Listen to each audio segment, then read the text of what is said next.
Welcome back to the Podcast Interview Marketing Show, where we're all about turning targeted podcast interviews into powerful marketing tools. Today, I've got a very special guest, Jessica Morgan. She's our brilliant operations manager here at Interview Valet. Jessica has her finger on the pulse of what makes podcast interviews truly impactful. Together, we'll uncover the big ideas about preparing to be a guest, from defining your goals to understanding your audience, and then crafting that clear call to action. If you've ever wondered how to get podcast guesting into a strategy that delivers that real business results, then this is the episode for you. So grab a notebook and get ready, because Jessica and I are about to give you the roadmap to results. Hey, Tom, I am thrilled to go over this topic today. We've touched on a bunch of different big ideas over the last year. We've talked about how to figure out who your target audience is, which we'll touch on a little bit as well today, but how to get those podcast interviews to convert, how to, promote them. What are we doing with them afterwards? But the big thing we haven't touched on is what to know before you become a guest, before you maybe even think about reaching out to hosts, possibly even going with an agency. What do we need to do before we get to that point? And so I know probably the main thing we need to do is know our goals. Why are we doing this? Do you have any thoughts on that? Yeah. And I think this is so important because it's like, start with why, right? So often people will come and say, I want to be a guest. What microphone should I use? What camera? All the rest of that. And it's almost like asking an artist, what kind of paintbrush do you use? The Mona Lisa is not the Mona Lisa because of the type of paintbrush, but that idea of why do you even want to do it in the first place, right? So many people just hear about it and it's like, oh, this is something I should do also, right? And they don't do it long enough or they don't do it well enough to ever get results. So it's just sort of wasting their time. So the question I always ask people is, what's your goal for doing this, right? Nobody wants to be on a podcast interview, right? It's an ego thing. And maybe you go on one or two, but then it's like, you're busy. There's a lot of things you can do. Guesting on podcasts should not be a hobby, right? There's healthier hobbies that you can do there. So I think the big thing there is like, what is the goal for the podcast? And, for most clients, because we work with business clients, right? Their one is, this is marketing, right? If it doesn't make dollars, it doesn't make sense. So they want leads that close faster at a higher rate for a higher price and then churn less afterwards, right? That's the goal. We're not just optimizing for more leads. We're optimizing for more profits in the business. And that really comes from happy clients that value what you do. But there's other things that people will say, what's my goal? Well, I've got a new book that I'm launching and I want to hit a list, right? I know that I've got a window to either launch this or the book will languish. Other people use it to launch their speaking career, right? The best place to find a speaker is hearing them speak. And it's almost that little try before you buy. We have other people that are even looking at it as saying, I just want content to reproduce, right? And we've been approached by a couple of SEO agencies, search engine optimization. And they're like, yeah, we want to get our clients on podcasts so that we can get all of this content and repurpose it and put it out there, because they realize the days of keywords, that's like Y2K. The internet is not listening for your keywords anymore. They're listening for all of the content. And then there's other things too. Like people will say, I want to raise my brand. I want to raise my authority. And I remember one client that we worked with, he was a cybersecurity analyst. And he's like, I am going to use podcast interviews to double my revenue. And I said, oh, okay. So what, you want twice as many clients? And he says, heavens no, right? But I want to have the authority out there so that as people see me, that I have more gravitas, more authority, and I can charge more, right? Because the more well-known you are, the more of an expert, the more you can charge. So all of that goes into that. And it's like one of those things where if you don't know what you're shooting for, how do you know it's not going to work? And it's a tough conversation we have with prospects sometimes. It's like, why are you doing this? Right? Because if you don't know why you're doing it, I guarantee you at month 3, you're going to say, well, this isn't working. Well, what did you want it to do? Right? So I think it's starting with the end in mind, right? What do you see on Jessica? Because you're seeing, you're the operations manager here. You run all of the behind the scenes, and really from the podcaster side, you deal with the podcasters, and from the clients. I mean, do you ever see clients that struggle with this? Absolutely. If you don't know your why, you can't measure ROI. So we have clients who are like, well, it's just not working. Well, how do you know it's not working? We actually just had a client account manager who was like, I'm going to start looking at a client's social media when they first come in. I'm going to write all those numbers down. 3 months in, I'm going to look again because I want to give them tangible. Well, your social media numbers went from, 1,000 followers to 3,000 followers. That's a tangible proof that it's working. People are going to your site. People are following you. They're interested in what you have to say. I also had another client email me actually just today saying, I need to figure out my really interesting questions surrounding AI. It's a client who discusses AI. He's like, because I don't think it's so new. Hosts don't really know yet what to ask me. So I'm going to figure out those questions so I can lead the conversation. He's like, but the one-liners we're getting from these podcasts are gold to be able to repurpose these. And so when they know their why and what they want to do, it just makes it so much more beneficial, profitable for them, and just impactful ultimately. Yeah. And sometimes it's that idea of that exposure brings opportunity. So you may say, well, I want better leads that close faster for a higher amount, right? That's the goal. This is why I'm here. And I can think of Juliana that we worked with, right? She works with agencies. She was looking for agency clients. Well, she gets on, Build a Better Agency with Drew McClellan, and he asked her if she wanted to come and speak at his event. Well, right there, it's like she did not start saying, I want to speak at events to do this, but she got to do an entire workshop, an entire breakout. So she not only got to talk with her ideal clients, but then she got to be brought on stage as the expert, right? And so all of those things, that exposure brings opportunity. And I think a lot of times it's that idea of what are you trying to get out of it? Rich Polera, who from Kermit, right? Was talking to him the other day, and same thing. They were going to get more leads that closed faster for a higher amount, right? This was business development. And I was speaking at EO Baltimore, and he got up and said, well, not only did it help us as a business development, but as a CEO, it gave him the confidence in speaking, the clarity in speaking.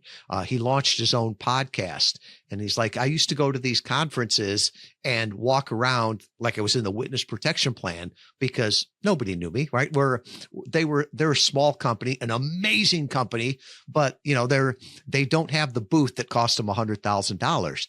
And now he walks around and people either recognize his voice and introduce themselves, or they start a conversation because they're used to hearing him on these podcasts and on his podcasts. And he said that podcast guesting, podcast interview marketing has helped him become known, a thought leader, almost a celebrity in his little niche there.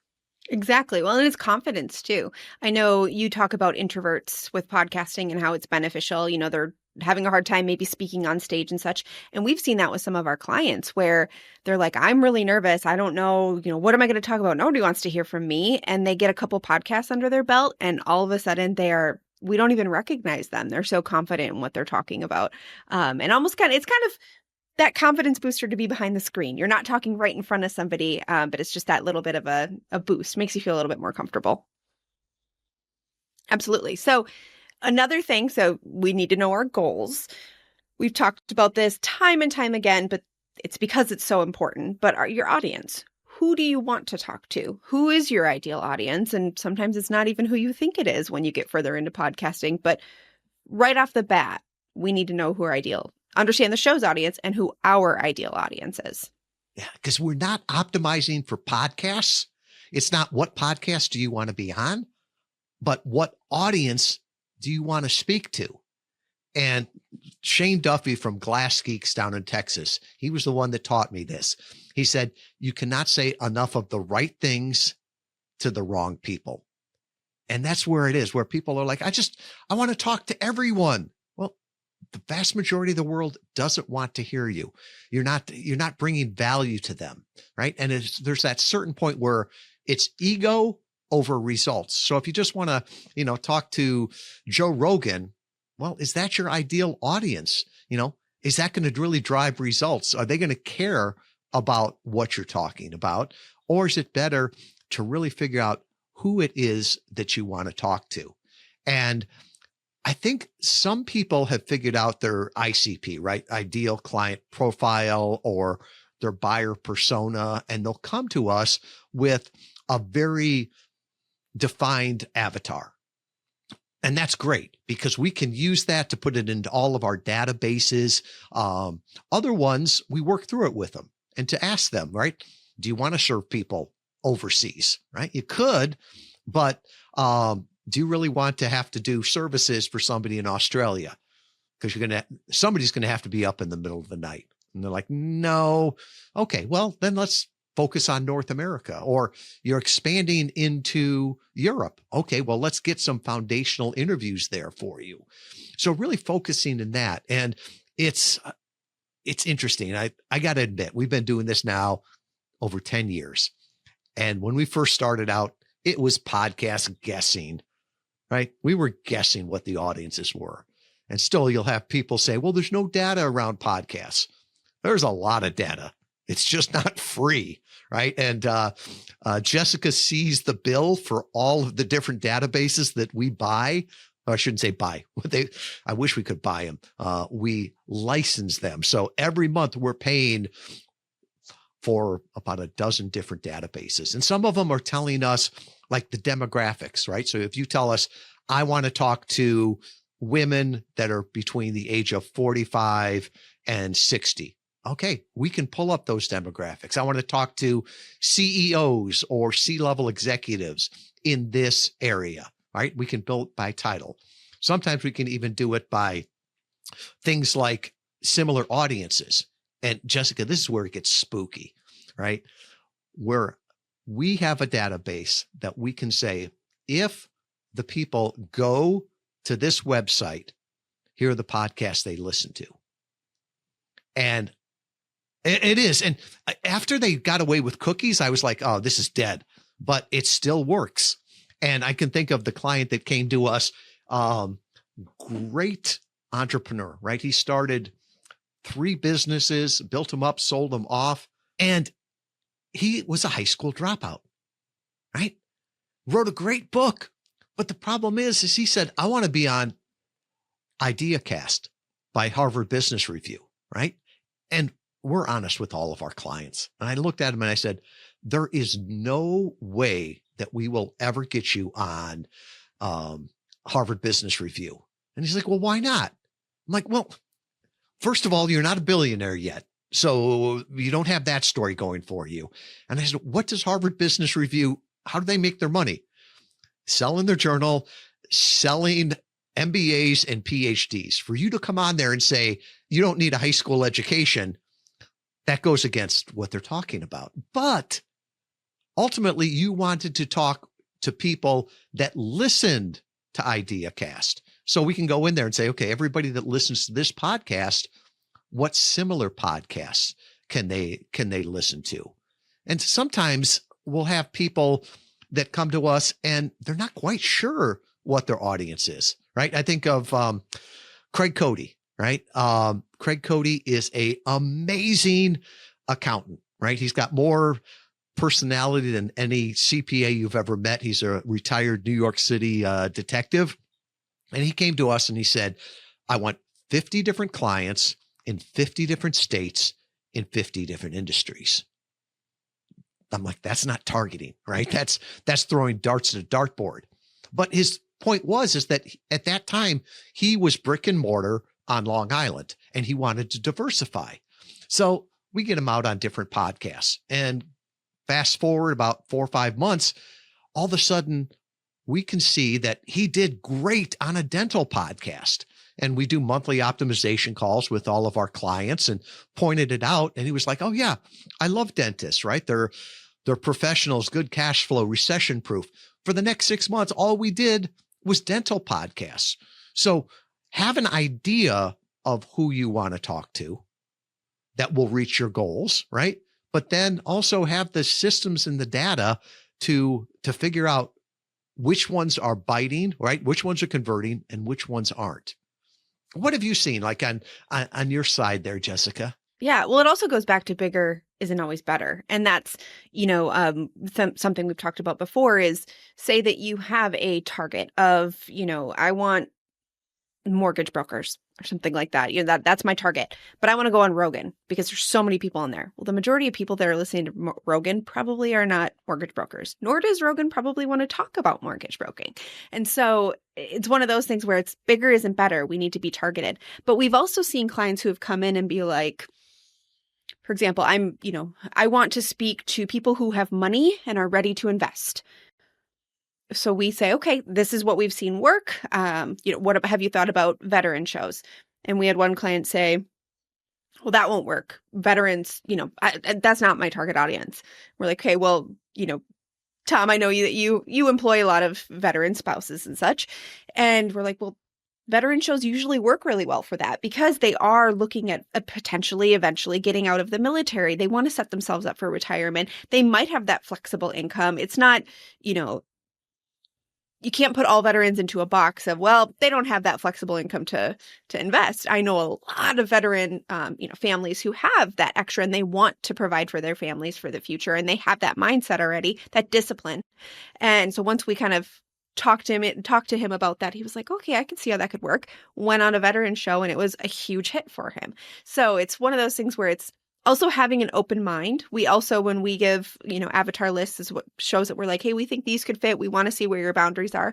We usually do those outside of the box shows because it's something you may not have ever thought about. If you're willing to go on it, let's see if it works. Let's see if it's a hit. If it's not, usually we'll mark that as a bonus. Okay, you did something, didn't work out. That's okay. Let's kind of veer back over here. And so having the open mind to go on different shows to try out those different kind of more niche offsets of your target audience, I think is important as well, because sometimes it could be a home run. Yeah. And sometimes people will want the audience, but be at the wrong place for it. And we do a lot with real estate, investing, retirement, professional services consulting, right? Because services are bought, products are sold.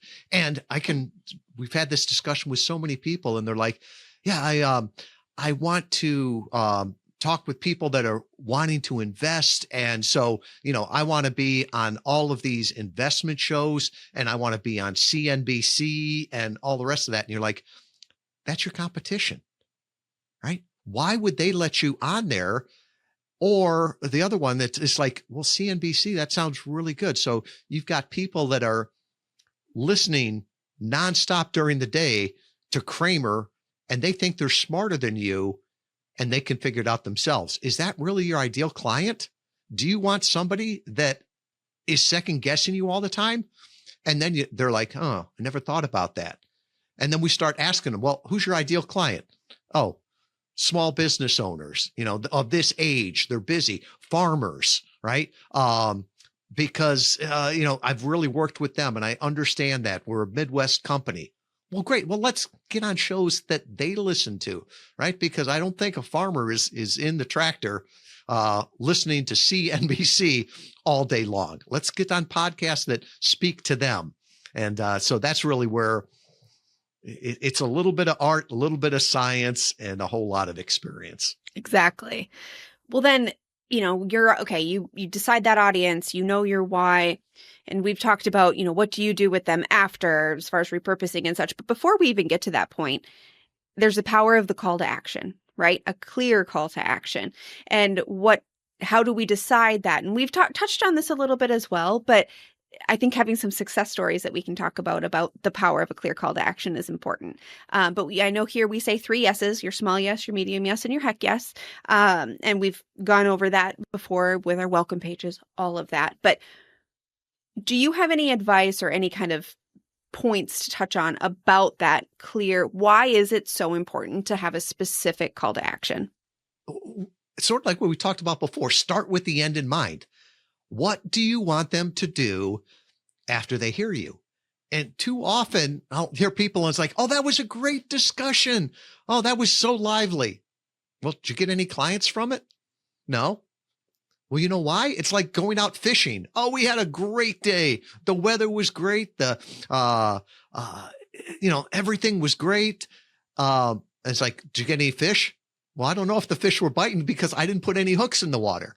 Okay. Well, if that was your goal to have a great day, that's fine. But if you were trying to convert on them, you better make it easy for them to take that next step. And every digital marketer is going to tell you one call to action, right?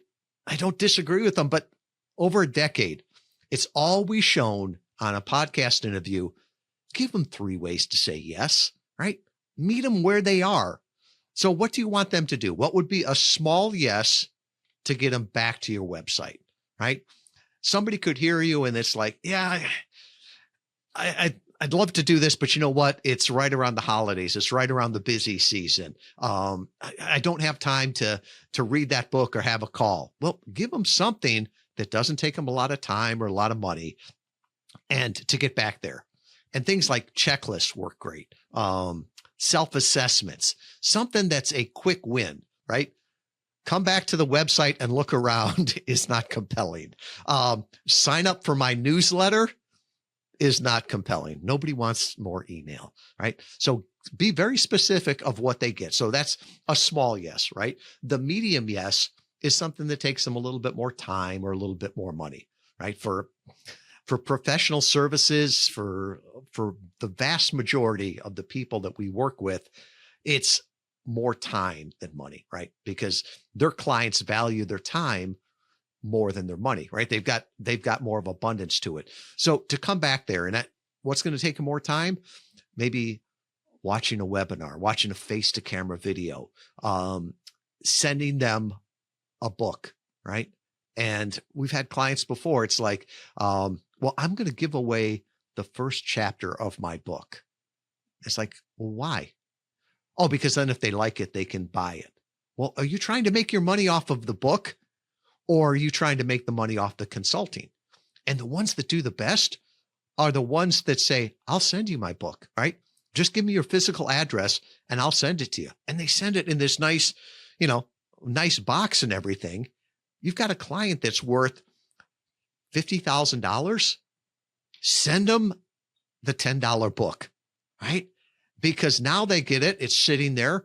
Even if they don't read the entire thing, they'll remember you, right? It'll be sitting on their desk for a long time, especially if you've got a handwritten note with it. And then you've got their email or their mailing address. You can send them follow-up things. A really great way to build it. So that's the medium yes. Now the heck yes. Somebody hears you on a podcast interview and you are the answer to prayer, right? Everything you said resonates with them. They want to take the next step. Well, don't slow them down in a funnel. One of my favorite books is by Bill Troy out of Columbus. It's called Clicksand, How Digital Marketing is Ruining Your Business. And he points out there that whales don't click and big fish don't swim through funnels, right? If you're selling a big service, right? 5-figure, 6-figure, whatever, nobody's going to buy a $7 tripwire product and be nurtured for the next year. No, they want to talk with someone. And so that could be a discovery call, something like that. Whatever is next in your sales process, let them do that. So that's that whole thing of what do you want somebody to do after a podcast interview, right? What actions? And tell them, right? Make it easy to connect the dots. Don't just say, find me on social media.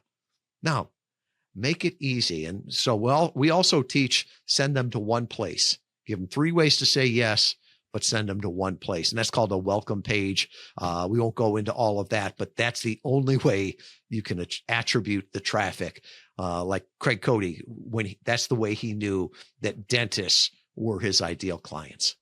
Well, it's also people love free things. And so that's where we had a client who he was a health and wellness coach, and his small yes was a habit tracker. I know I went there and I downloaded the habit tracker because it's one of those things where you're like, hey, I could use this in my personal life. And so we also talk about bringing it back to the heart when you're delivering that call to action of, I've been where you are before. I know how hard it is to get off of the hamster wheel of daily life. I really care and want you all to succeed. So if you go to www.xyz, on there, you'll find a free downloadable habit tracker. There's also another, your medium yes. And then I'd love to speak with you if you have a moment. So connecting with that audience is the power of podcasting. And it's something that you don't really have on any other form of marketing. And so that is a huge, huge, huge win that we've seen success with too, is just connecting with the audience in that way, letting them know what they can find. Additionally, and I hear this all the time from clients, they're like, well, they didn't really give me time to say anything about it. You need to kind of be that forceful of like, hey, if you have a minute, Tom, I would love to share a resource that I have for your audience. I'd love to show them where they can go because I care and I really want to make sure that they are better after this. What can I do to make sure that their life is better after this? How can I help them? How can I serve them? And so don't just wait for the host to say, and where can they find you, Tom? You might have to insert yourself a little bit there and just say, this is where I want you to go. This is what I have for you. And just kind of take that bold step, which might be uncomfortable for some, but it is something we need to do. Well, and even bringing it up early before they hit record, right? One of the things that we teach is, ask the host, what are you trying to get out of this? Where do you want to go? So you know where they're going. And then most hosts will be nice and say, well, what are you hoping to get out of this? And even if they don't, you can say, I will definitely deliver on that, Jessica. I've got a special page that I made for your audience, and I've got these things on it. It's amazing. Often the host will bring that up before you do. And people are like, well, how do I do it without sounding salesy? Well, if the host brings it up, you're just answering the question. And then the other thing that you talked about there was the heart, where it's coming from. And, how do you make it sound not salesy? By starting with the right thing. At the end, you're not just trying to sell them or move them along the funnel. What you're trying to do is help them, right? If you believe that you can help them, if you believe that you've given value, why wouldn't you make it easy for them to take the next step? And Jessica, that sort of heartfelt close, that works really well when you've got an audience that could be targeted with referrals. So I think of one of the clients we worked with that was focusing on first-time parents, right? You talk about a small window of opportunity. You've probably got a 7-month window, and it's not like you can you can track them or target, on podcasts called the First Parents Podcast, right? But they would at the end say, if you know someone that could benefit from this, could you share it with them? Because you think about it, all the people in that generation, their friends are having similar circumstances. So you're much more likely to listen to a podcast if a friend says, hey, I thought of you on this. Check out minute 12. That's where I thought of you. It's like that old joke. I don't have a drinking problem, but I know a lot of people down at the bar that do, right? So using that is a great way to go in there and have people promoting your interview after they listen to it.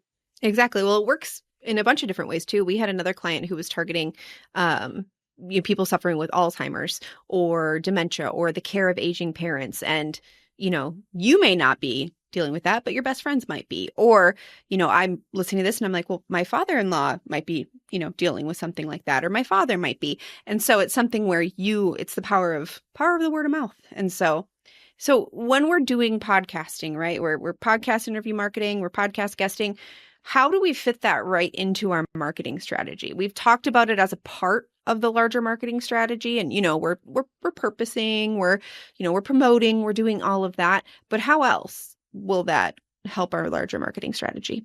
Well, I'm going to go back and refute the question a little bit, because you said, we're podcast guesting, we're podcast interview marketing.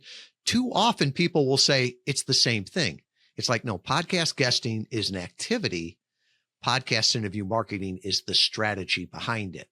And this is marketing, right? There's some people that do podcast guesting for hobbies, for entertainment. That's fine. But what we're talking about here on the podcast interview marketing show is how to leverage targeted podcast interviews as marketing to grow your brand, grow your business.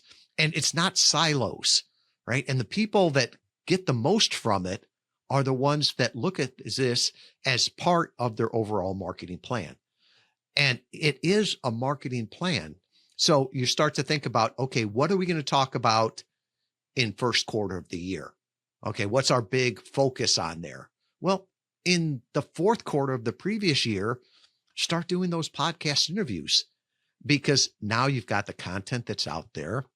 You've got content to repurpose. You've got all of this rich gold in there. So trying to think about, how are we going to work this into our overall marketing plan?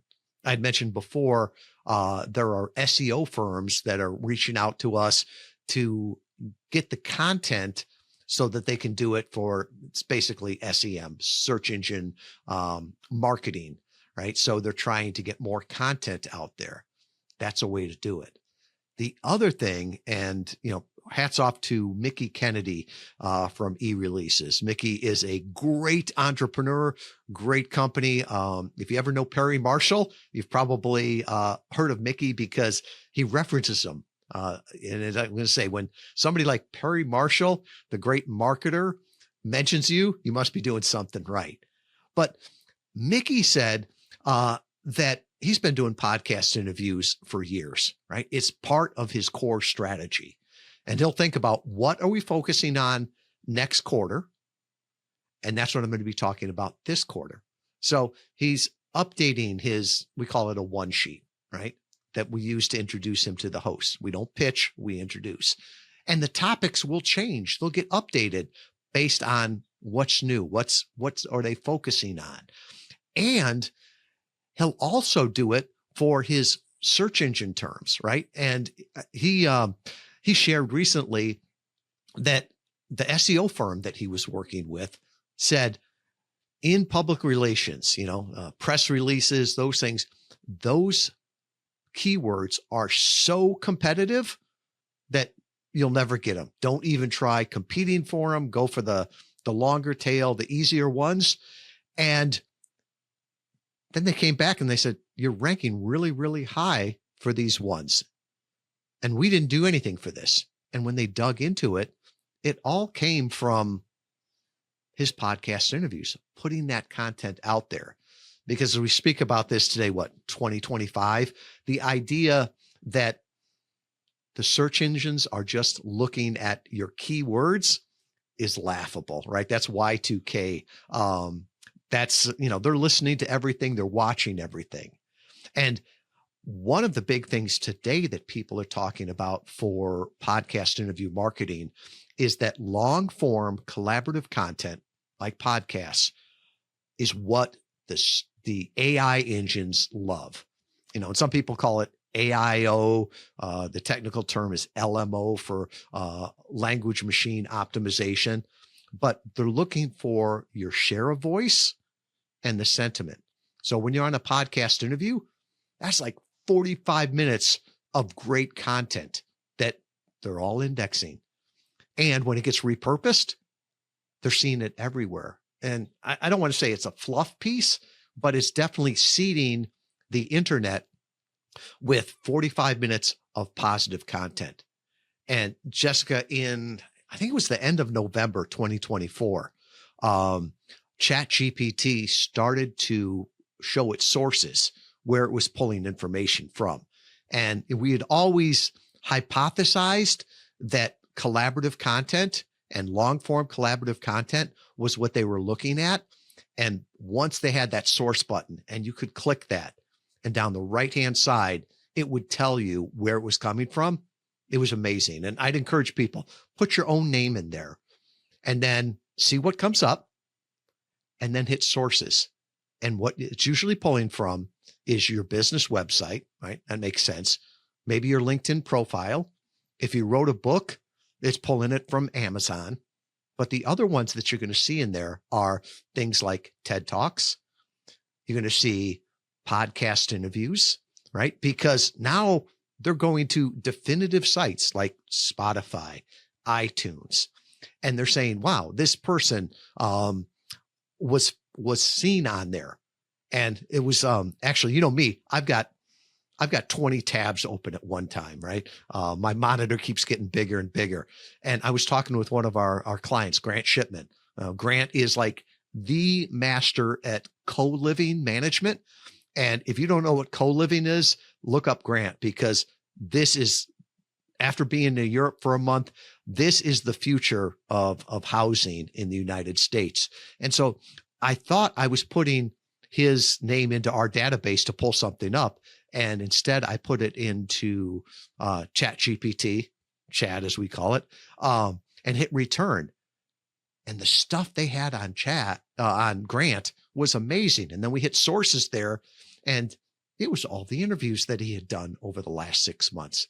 The scary part is that another one of our clients, a past client, right? He's been on sabbatical for the last year.